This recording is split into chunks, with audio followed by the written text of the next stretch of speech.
உதயநிதி ஸ்டாலின் துணை முதலமைச்சர் சொன்னார், ஒரு காரு ஒரு லாரி சொன்னார். நாங்க ஒரு கதை சொல்றோம்.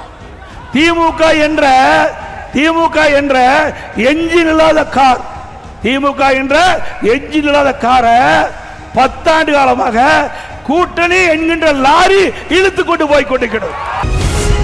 வலிமையான பைலட் இருக்காங்க எங்க என்ஜினை இயக்கிறதுக்கு. டெல்லியில 2 பைலட் இருக்காங்க, ஏர்பஸ் A380 மாதிரி. ஒருத்தர் ராகுல் காந்தி, இன்னொருத்தர் மல்லிகார்ஜுன கார்கே. இங்க வலிமையான ஒரு பைலட் இருக்காரு, அவர் தான் மு க ஸ்டாலின். பெருமையா பேசுறார் முதலமைச்சர். தமிழ்நாட்டில் இந்தியாவிலே முதன்மையா வழங்கி இருக்குது. எதுல? கடன் வாங்குவதிலே முதலிடம்.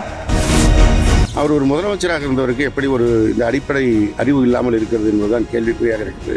அவருடைய காலத்திலும் கடன் வாங்கப்பட்டிருக்கிறது, அவருக்கு முந்தைய அவருடைய அம்மாவுடைய காலத்திலும் கடன் வாங்கப்பட்டிருக்கிறது. செவிலியர்கள் ஏறக்குறைய ஒரு 10 நாட்களாக அவர்கள் போராடி ஒரு செவிடன் காதில் கூட அது சங்கு ஒலித்தாலும் கூட ஓரளவாவது கேட்கும். ஆனால் இந்த குருட்டு அரசாங்கத்துக்கு செவிலியர்கள் குரல் கேட்கவில்லை. நிச்சயமா எப்படிப்பட்ட பசுப்பு வார்த்தைகளும் இனிமே மக்கள் நம்ப மாட்டார்கள், ஆசை வார்த்தைகளுக்கு நம்ப மாட்டார்கள். சராசரியாக 50 நாட்கள் தான் வேலை தந்திருக்காங்க. ஒரு வருஷத்துல 51 நாள் ஆச்சு, ஒரு வருஷத்துல 52 நாள் ஆச்சு. இப்ப 100 கொடுக்க வழி இல்லை, 125. ஏன் 125ல நிறுத்திட்டீங்க? 365 சொல்ல வேண்டியதானே. விஜய் அவர்களுக்கு நல்வாழ்த்துக்கள். அவர்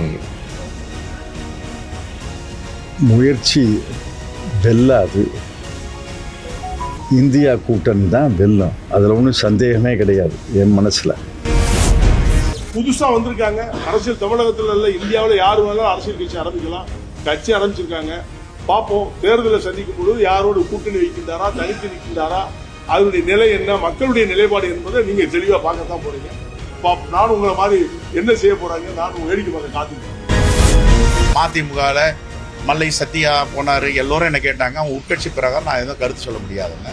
பாட்டாளி மக்கள் கட்சியில பிரச்சனை, உட்கட்சி பிரச்சனை நாங்கள் தலையிட முடியாது. அது மாதிரி பிறருடைய உட்கட்சி பிரச்சனை நாம எதுக்கு அதை விமர்சனம் பண்ணணும்?